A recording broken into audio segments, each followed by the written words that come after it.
अखंड विष्णु कार्यं व्यासनेन चराचरं तत्पदं दर्शितं येन तस्मै श्रीलक्ष्म्यै नमः। नारायण नारायण नारायण। अखंड विष्णु कार्यं व्यासनेन चराचरं तत्पदं दर्शितं येन तस्मै श्रीलक्ष्म्यै नमः। नारायण नारायण नारायण। अखंड विष्णु कार्यं व्यासनेन चराचरं तत्पदं दर्शितं येन तस्मै श्रीलक्ष्म्यै नमः। नारायण नारायण नारायण। अखंड विष्णु कार्यं व्यासनेन चराचरं तत्पदं दर्शितं येन तस्मै श्रीलक्ष्म्यै नमः। नारायण नारायण नारायण। अखंड विष्णु कार्यं व्यासनेन चराचरं तत्पदं दर्शितं येन तस्मै श्रीलक्ष्म्यै नमः। नारायण नारायण नारायण। अखंड विष्णु कार्यं व्यासनेन चराचरं तत्पदं दर्शितं येन तस्मै श्रीलक्ष्म्यै नमः। नारायण नारायण नारायण।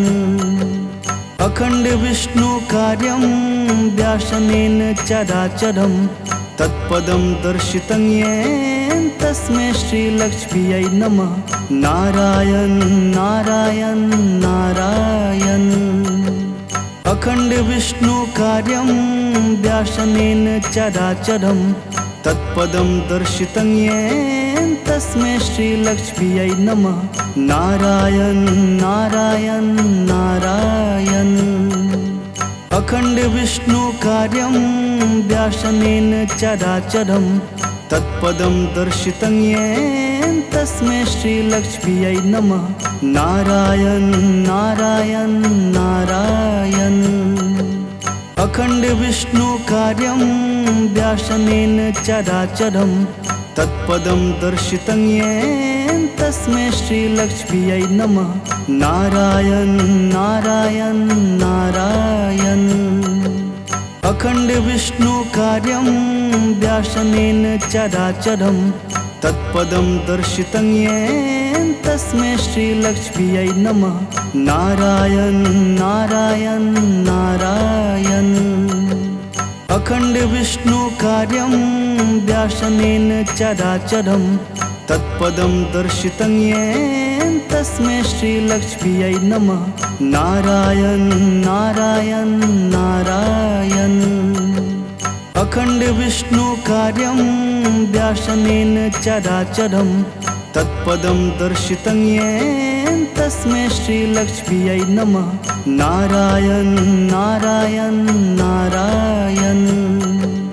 अखंड विष्णु कार्यं व्यासनेन चराचरं तत्पदं दर्शितं येन तस्मै श्रीलक्ष्म्यै नमः। नारायण नारायण नारायण। अखंड विष्णु कार्यं व्यासनेन चराचरं तत्पदं दर्शितं येन तस्मै श्रीलक्ष्म्यै नमः। नारायण नारायण नारायण।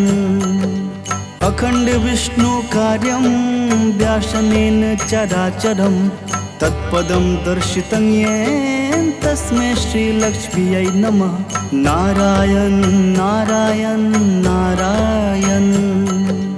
अखंड विष्णु कार्यं व्यासनेन चराचरं तत्पदं दर्शितं येन तस्मै श्रीलक्ष्म्यै नमः। नारायण नारायण नारायण। अखंड विष्णु कार्यं व्यासनेन चराचरं तत्पदं दर्शितं येन तस्मै श्रीलक्ष्म्यै नमः। नारायण नारायण नारायण। अखंड विष्णु कार्यं व्यासनेन चराचरं तत्पदं दर्शितं येन तस्मै श्रीलक्ष्म्यै नमः। नारायण नारायण नारायण। अखंड विष्णु कार्यं व्यासनेन चराचरं तत्पदं दर्शितं येन तस्मै श्रीलक्ष्म्यै नमः। नारायण नारायण नारायण। अखंड विष्णु कार्यं व्यासनेन चराचरं तत्पदं दर्शितं येन तस्मै श्रीलक्ष्म्यै नमः। नारायण नारायण नारायण। अखंड विष्णु कार्यं व्यासनेन चराचरं तत्पदं दर्शितं येन तस्मै श्रीलक्ष्म्यै नमः। नारायण नारायण नारायण। अखंड विष्णु कार्यं व्यासनेन चराचरं तत्पदं दर्शितं येन तस्मै श्रीलक्ष्म्यै नमः। नारायण नारायण नारायण। अखंड विष्णु कार्यं व्यासनेन चराचरं तत्पदं दर्शितं येन तस्मै श्रीलक्ष्म्यै नमः। नारायण नारायण नारायण। अखंड विष्णु कार्यं व्यासनेन चराचरं तत्पदं दर्शितं येन तस्मै श्रीलक्ष्म्यै नमः। नारायण नारायण नारायण। अखंड विष्णु कार्यं व्यासनेन चराचरं तत्पदं दर्शितं येन तस्मै श्रीलक्ष्म्यै नमः। नारायण नारायण नारायण। अखंड विष्णु कार्यं व्यासनेन चराचरं तत्पदं दर्शितं येन तस्मै श्रीलक्ष्म्यै नमः। नारायण नारायण नारायण। अखंड विष्णु कार्यं व्यासनेन चराचरं तत्पदं दर्शितं येन तस्मै श्रीलक्ष्म्यै नमः। नारायण नारायण नारायण। अखंड विष्णु कार्यं व्यासनेन चराचरं तत्पदं दर्शितं येन तस्मै श्रीलक्ष्म्यै नमः। नारायण नारायण नारायण। अखंड विष्णु कार्यं व्यासनेन चराचरं तत्पदं दर्शितं येन तस्मै श्रीलक्ष्म्यै नमः। नारायण नारायण नारायण। अखंड विष्णु कार्यं व्यासनेन चराचरं तत्पदं दर्शितं येन तस्मै श्रीलक्ष्म्यै नमः। नारायण नारायण नारायण। अखंड विष्णु कार्यं व्यासनेन चराचरं तत्पदं दर्शितं येन तस्मै श्रीलक्ष्म्यै नमः। नारायण नारायण नारायण। अखंड विष्णु कार्यं व्यासनेन चराचरं तत्पदं दर्शितं येन तस्मै श्रीलक्ष्म्यै नमः। नारायण नारायण नारायण।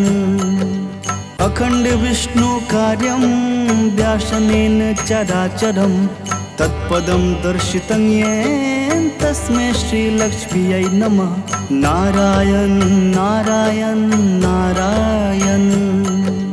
अखंड विष्णु कार्यं व्यासनेन चराचरं तत्पदं दर्शितं येन तस्मै श्रीलक्ष्म्यै नमः। नारायण नारायण नारायण। अखंड विष्णु कार्यं व्यासनेन चराचरं तत्पदं दर्शितं येन तस्मै श्रीलक्ष्म्यै नमः। नारायण नारायण नारायण। अखंड विष्णु कार्यं व्यासनेन चराचरं तत्पदं दर्शितं येन तस्मै श्रीलक्ष्म्यै नमः। नारायण नारायण नारायण। अखंड विष्णु कार्यं व्यासनेन चराचरं तत्पदं दर्शितं येन तस्मै श्रीलक्ष्म्यै नमः। नारायण नारायण नारायण। अखंड विष्णुकार्यं व्यासनेन चराचरं तत्पदं दर्शितं येन तस्मै श्रीलक्ष्म्यै नमः। नारायण नारायण नारायण। अखंड विष्णुकार्यं व्यासनेन चराचरं तत्पदं दर्शितं येन तस्मै श्रीलक्ष्म्यै नमः। नारायण नारायण नारायण। अखंड विष्णुकार्यं व्यासनेन चराचरं तत्पदं दर्शितं येन तस्मै श्रीलक्ष्म्यै नमः। नारायण नारायण नारायण। अखंड विष्णुकार्यं व्यासनेन चराचरं तत्पदं दर्शितं येन तस्मै श्रीलक्ष्म्यै नमः। नारायण नारायण नारायण। अखंड विष्णुकार्यं व्यासनेन चराचरं तत्पदं दर्शितं येन तस्मै श्रीलक्ष्म्यै नमः। नारायण नारायण नारायण। अखंड विष्णुकार्यं व्यासनेन चराचरं तत्पदं दर्शितं येन तस्मै श्रीलक्ष्म्यै नमः। नारायण नारायण नारायण। अखंड विष्णुकार्यं व्यासनेन चराचरं तत्पदं दर्शितं येन तस्मै श्रीलक्ष्म्यै नमः। नारायण नारायण नारायण। अखंड विष्णुकार्यं व्यासनेन चराचरं तत्पदं दर्शितं येन तस्मै श्रीलक्ष्म्यै नमः। नारायण नारायण नारायण। अखंड विष्णुकार्यं व्यासनेन चराचरं तत्पदं दर्शितं येन तस्मै श्रीलक्ष्म्यै नमः। नारायण नारायण नारायण। अखंड विष्णुकार्यं व्यासनेन चराचरं तत्पदं दर्शितं येन तस्मै श्रीलक्ष्म्यै नमः। नारायण नारायण नारायण। अखंड विष्णुकार्यं व्यासनेन चराचरं तत्पदं दर्शितं येन तस्मै श्रीलक्ष्म्यै नमः। नारायण नारायण नारायण। अखंड विष्णुकार्यं व्यासनेन चराचरं तत्पदं दर्शितं येन तस्मै श्रीलक्ष्म्यै नमः। नारायण नारायण नारायण। अखंड विष्णुकार्यं व्यासनेन चराचरं तत्पदं दर्शितं येन तस्मै श्रीलक्ष्म्यै नमः। नारायण नारायण नारायण।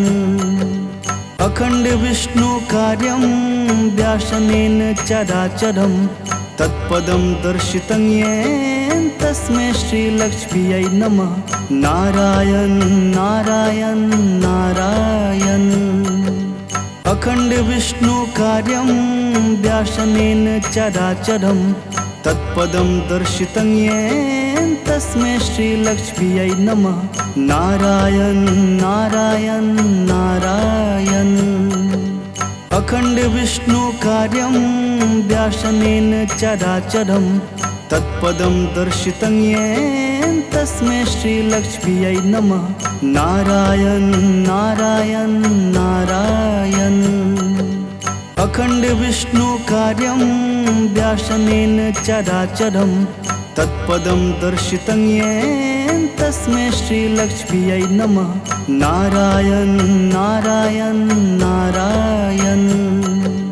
अखंड विष्णुकार्यं व्यासनेन चराचरं तत्पदं दर्शितं येन तस्मै श्रीलक्ष्म्यै नमः। नारायण नारायण नारायण। अखंड विष्णुकार्यं व्यासनेन चराचरं तत्पदं दर्शितं येन तस्मै श्रीलक्ष्म्यै नमः। नारायण नारायण नारायण। अखंड विष्णु कार्यं व्यासनेन चराचरं तत्पदं दर्शितं येन तस्मै श्रीलक्ष्म्यै नमः। नारायण नारायण नारायण। अखंड विष्णु कार्यं व्यासनेन चराचरं तत्पदं दर्शितं येन तस्मै श्रीलक्ष्म्यै नमः। नारायण नारायण नारायण। अखंड विष्णु कार्यं व्यासनेन चराचरं तत्पदं दर्शितं येन तस्मै श्रीलक्ष्म्यै नमः। नारायण नारायण नारायण। अखंड विष्णु कार्यं व्यासनेन चराचरं तत्पदं दर्शितं येन तस्मै श्रीलक्ष्म्यै नमः। नारायण नारायण नारायण। अखंड विष्णु कार्यं व्यासनेन चराचरं तत्पदं दर्शितं येन तस्मै श्रीलक्ष्म्यै नमः। नारायण नारायण नारायण। अखंड विष्णु कार्यं व्यासनेन चराचरं तत्पदं दर्शितं येन तस्मै श्रीलक्ष्म्यै नमः। नारायण नारायण नारायण। अखंड विष्णु कार्यं व्यासनेन चराचरं तत्पदं दर्शितं येन तस्मै श्रीलक्ष्म्यै नमः। नारायण नारायण नारायण। अखंड विष्णु कार्यं व्यासनेन चराचरं तत्पदं दर्शितं येन तस्मै श्रीलक्ष्म्यै नमः। नारायण नारायण नारायण। अखंड विष्णु कार्यं व्यासनेन चराचरं तत्पदं दर्शितं येन तस्मै श्रीलक्ष्म्यै नमः। नारायण नारायण नारायण। अखंड विष्णु कार्यं व्यासनेन चराचरं तत्पदं दर्शितं येन तस्मै श्रीलक्ष्म्यै नमः। नारायण नारायण नारायण।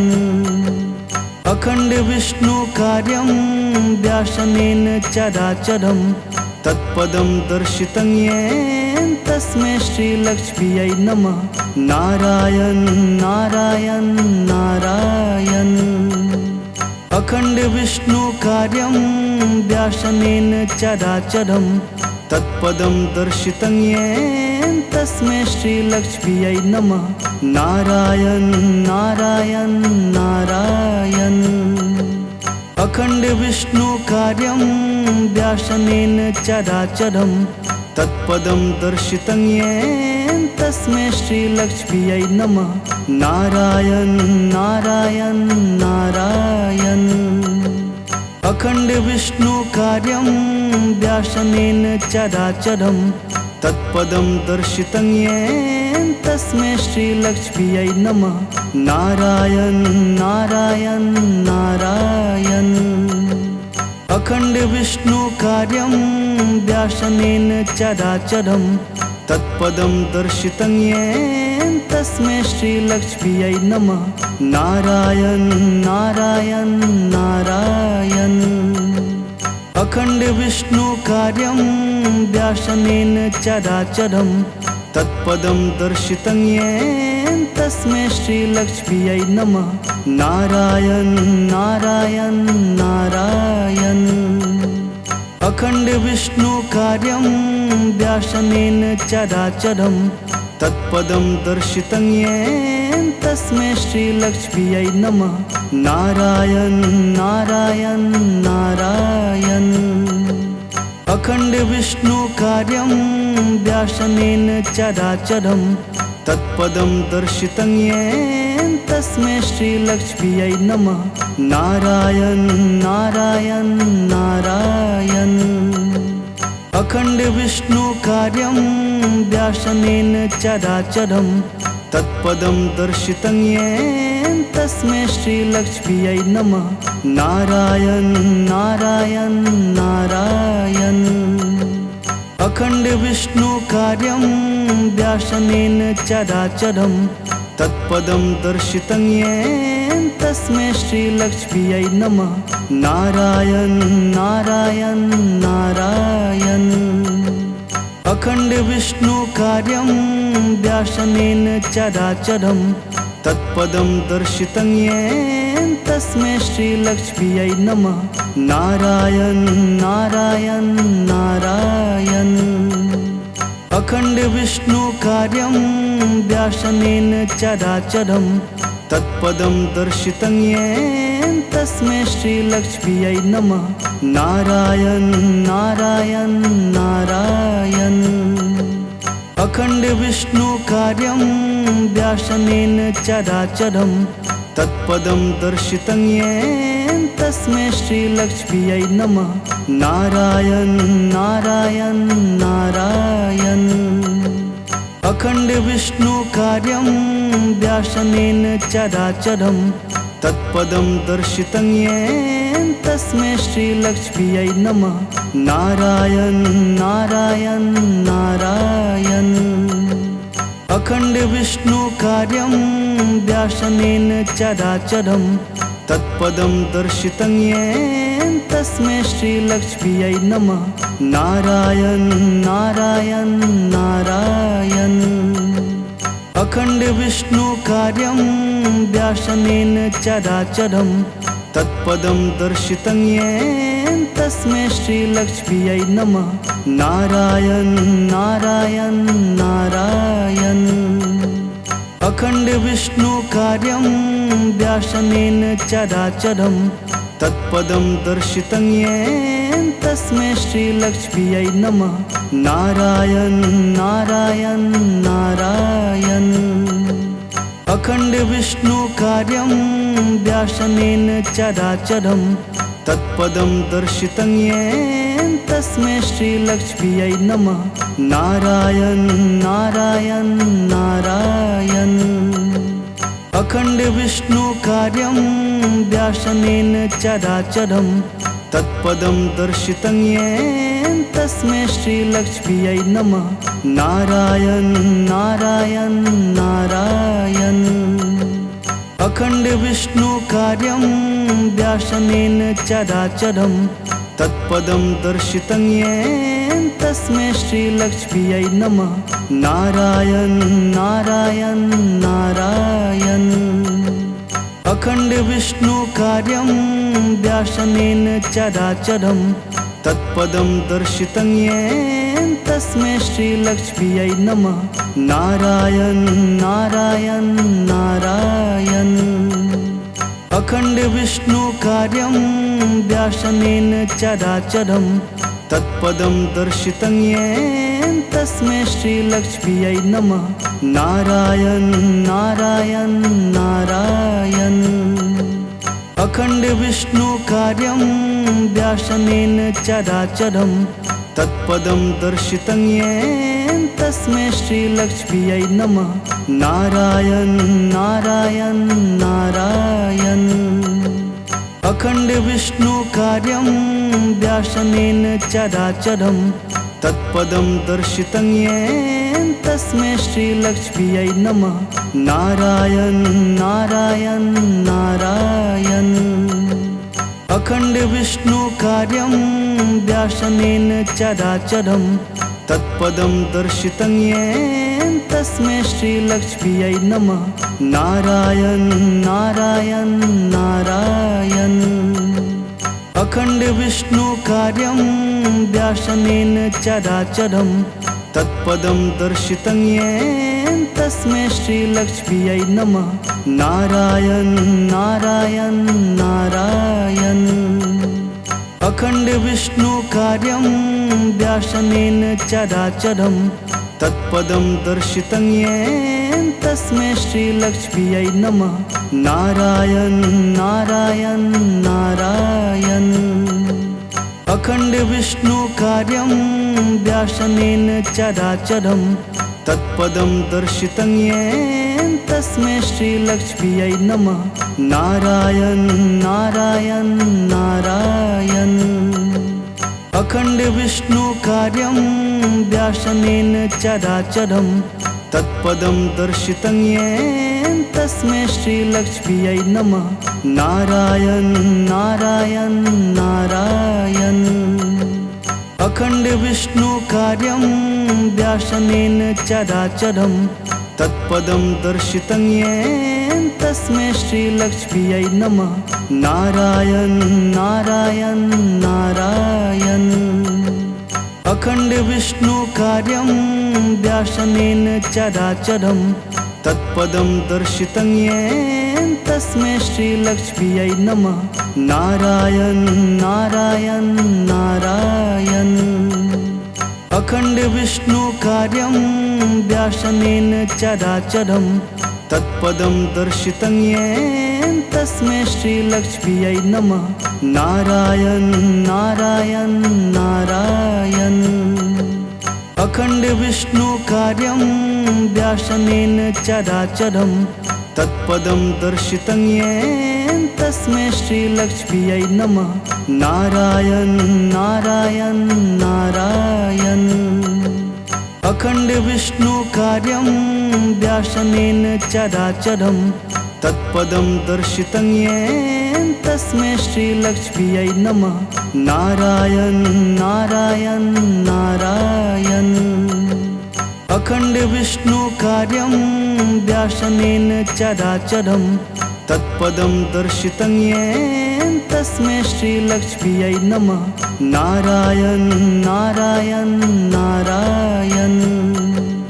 अखंड विष्णु कार्यं व्यासनेन चराचरं तत्पदं दर्शितं येन तस्मै श्रीलक्ष्म्यै नमः। नारायण नारायण नारायण। अखंड विष्णु कार्यं व्यासनेन चराचरं तत्पदं दर्शितं येन तस्मै श्रीलक्ष्म्यै नमः। नारायण नारायण नारायण। अखंड विष्णु कार्यं व्यासनेन चराचरं तत्पदं दर्शितं येन तस्मै श्रीलक्ष्म्यै नमः। नारायण नारायण नारायण। अखंड विष्णु कार्यं व्यासनेन चराचरं तत्पदं दर्शितं येन तस्मै श्रीलक्ष्म्यै नमः। नारायण नारायण नारायण। अखंड विष्णु कार्यं व्यासनेन चराचरं तत्पदं दर्शितं येन तस्मै श्रीलक्ष्म्यै नमः। नारायण नारायण नारायण। अखंड विष्णु कार्यं व्यासनेन चराचरं तत्पदं दर्शितं येन तस्मै श्रीलक्ष्म्यै नमः। नारायण नारायण नारायण।